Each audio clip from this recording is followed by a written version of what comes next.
Oi lads, it's Danny here today, bringing you a lovely video on why is the derivative of cosecant of x equal to negative cosecant of x cotan of x. So let me prove it to you now. Right, before we begin, please drop a like and subscribe and let's get right into it then.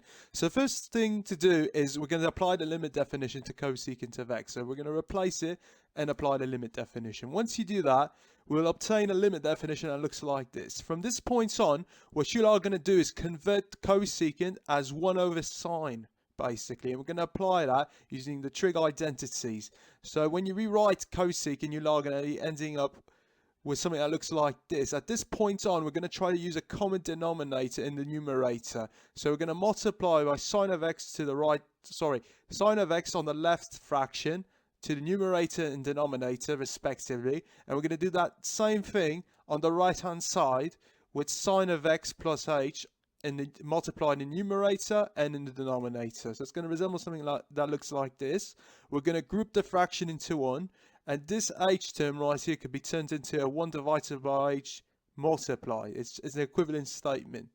From this point on, this sine x plus h will be expanded using sum of and difference formulas from trig identity. So once you apply that over here, what you are going to be left with is this. At this point on, where we're going to distribute a negative into the bracket basically, and we're going to have an expression that looks like this. On this point on, we're going to split the fraction to two. So this is going to be our first fraction, and this here is going to be our second fraction. Very important. So the two fractions have now been split. So we're going to start with the left-hand side. Left-hand side, we're going to factor out a sine of x, and you're going to have something that looks like this. And on the right-hand side, you're going to have something that looks like this. Don't forget this negative over here. It's very important. Right. So we're going to basically factor out a limit of h equal to 0 of 1 minus cos of h divided by h on the left-hand side. And on the right-hand side over here, we're going to factor out sine of h divided by h. You see? There's a sine of h divided by h.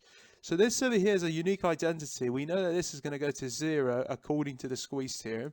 And likewise, according to the squeeze theorem, sine of h divided by h is equal to 1. If we know this, we can cancel out this term right over here. So that goes to 0 basically.